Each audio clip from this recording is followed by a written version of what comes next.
What's up, everybody? Welcome to Horror Reviews. We are right around the corner from 4th of July, so let's talk about some 4th of July horror films. I've got 5 films for you today and 1 honorable mention, and all of these films either take place on or around 4th of July or 4th of July weekend, or have it as a backdrop of some kind. Now, I know there are a ton of different 4th of July horrors, like low-budget slasher films and things like that out there. I haven't seen really any of those films, so they're not going to be on this list. These are all films I've seen that I think are good and are worth watching for the 4th of July. Starting things off with number 5, and that is the one that everyone's going to talk about, is 1975's Jaws. And of course, this film is not necessarily at number 5 because of quality by any means. It could easily be at number 1, but I know this is the one that everyone's going to talk about. This is one of the ones that everyone watches around the 4th of July weekend or week or whatever. And so I just wanted to get it out of the way. Jaws is a fantastic film, a classic. It's got the summer vibes. It's got the ocean, people swimming at the beach, the 4th of July weekend. You've got the people drinking and partying, having fun.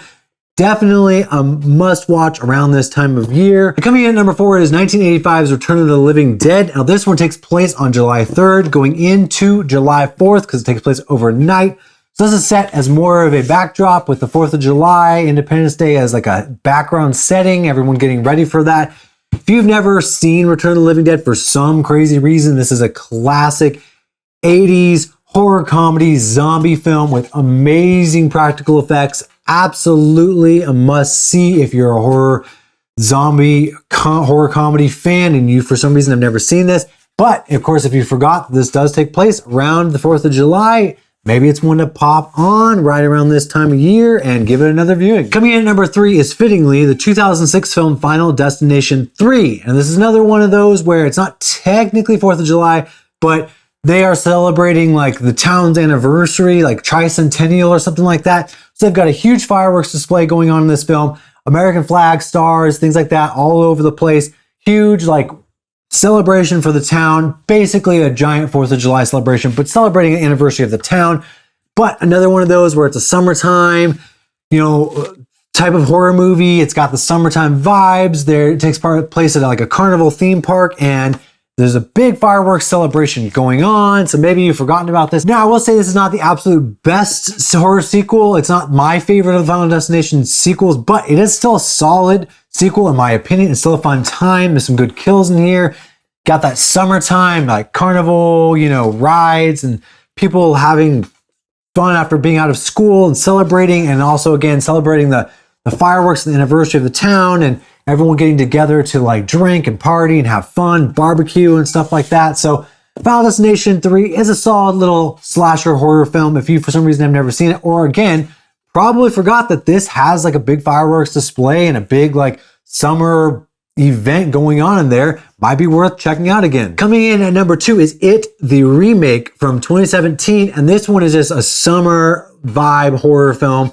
It's a perfect one. You've got this coming of age story with these kids getting together, spending the summer together, figuring out how to defeat Pennywise, unraveling this mystery and really setting us up for this story for when they're adults. But just great, like Stephen King tale of, teens spending the summer together, but set against this backdrop of the town getting ready for Independence Day and celebrating the 4th of July. So again, this is one of those where it's more in the backdrop, but again, it's just great summertime horror film to throw on, and also has that backdrop of this 4th of July celebration going on. Now, before I get into my number 1, let's throw out an honorable mention. And the reason that this is an honorable mention is because I know some people are going to say this is not a horror film. I definitely feel like this has many horror elements to it. Of course, it's not exactly a straightforward horror film, but that's 2007's Zodiac from David Fincher.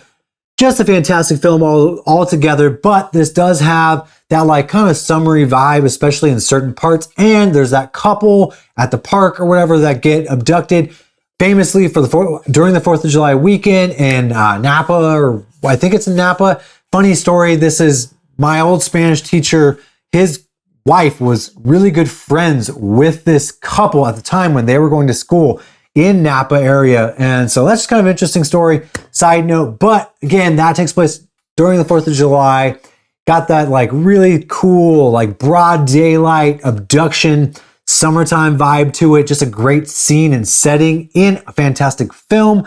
The whole film, of course, does not take place or really isn't centered around the 4th of July weekend, but for that aspect alone, it's worth checking out for the 4th of July time period. Plus, of course, it's a fantastic film to mention. And coming in number 1 on my list is technically 2 films, but I'm going to lump them together, and that is 1997's I Know What You Did Last Summer and its sequel, I Still Know What You Did Last Summer. Now, these for me, I know that Jaws is arguably, of course, a better film and a more famous 4th of July horror film, but for me, when I think 4th of July horror, I think I Know What You Did Last Summer, and I really enjoy its sequel.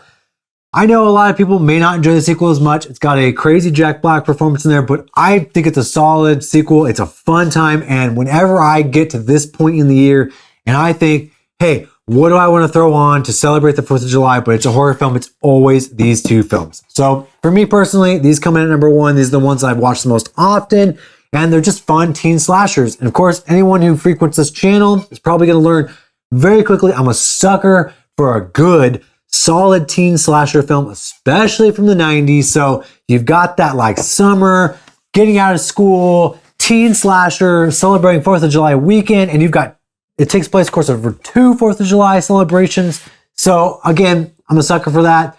These 2 are the ones that I always throw on at this time of year. So thanks for watching, everybody. That is my list. Let me know which are your favorites below or which ones you guys are going to check out to celebrate the 4th of July. I appreciate you all.